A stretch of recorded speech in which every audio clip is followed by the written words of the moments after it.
ഇന്ന്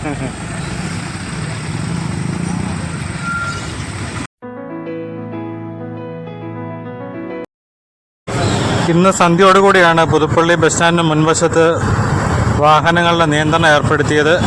പോലീസ് അധികാരികളാണ് വാഹനങ്ങളെ നിയന്ത്രിച്ചുകൊണ്ടിരിക്കുന്നത്.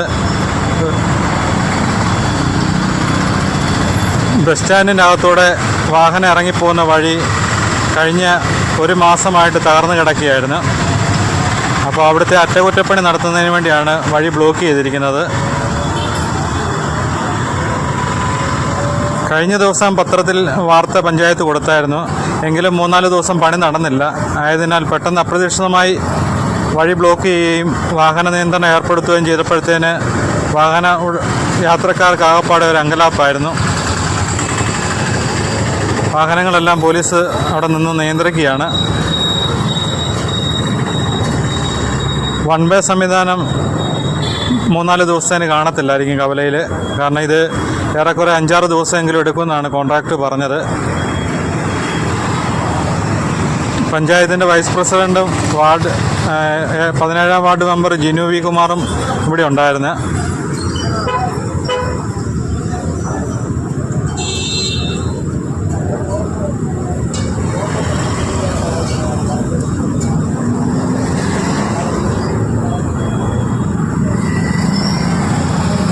കോട്ടയത്തു നിന്ന് വരുന്ന വാഹനങ്ങൾ ബസ് സ്റ്റാൻഡിൻ്റെ വാതിൽക്ക് വരുമ്പോഴത്തേന് അവിടെ നിന്ന് പോലീസ് തിരിച്ചു വിടുന്നതുകൊണ്ട് പഞ്ചായത്തിൻ്റെ എതിരെ ഇറങ്ങിയിട്ട് വേണം താഴോട്ട് പോകാൻ വേണ്ടി. ഇതാണ് ബസ് സ്റ്റാൻഡിൻ്റെ അകത്തോട്ടുള്ള റോഡ്.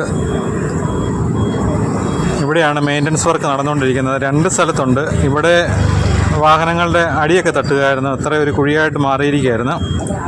അതിനി ഇവിടുന്ന് ഇറങ്ങി വരുന്ന ആ വഴിയും അവിടുത്തെ ആ ഭാഗങ്ങളും ചെയ്യാനുണ്ട്. അപ്പോൾ അതിൻ്റെ പണികളെല്ലാം കൂടെ ചെയ്തിട്ട് കോൺക്രീറ്റിംഗ് എല്ലാം കൂടെ വരുമ്പോഴത്തേനും 4-5 ദിവസം എടുക്കും. അതുവരെ വാഹനയാത്രക്കാർ വൺ വേ സംവിധാനം ഇല്ല.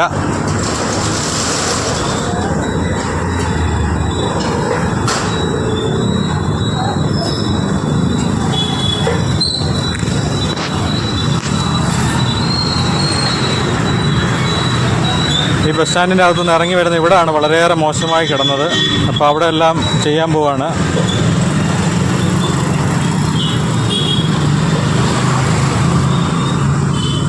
അതുപോലെ പുതുപ്പള്ളി കവലയിലെ ഡിവൈഡറുകൾ ഏറെക്കുറെ 3/4% പോലീസ് എടുത്ത് നീക്കിയായിരുന്നു. ഇപ്പോൾ ഇവിടെ വൺ വേ സംവിധാനം ഒന്നുമില്ല. ഒരാഴ്ചത്തേന് കാണത്തില്ല.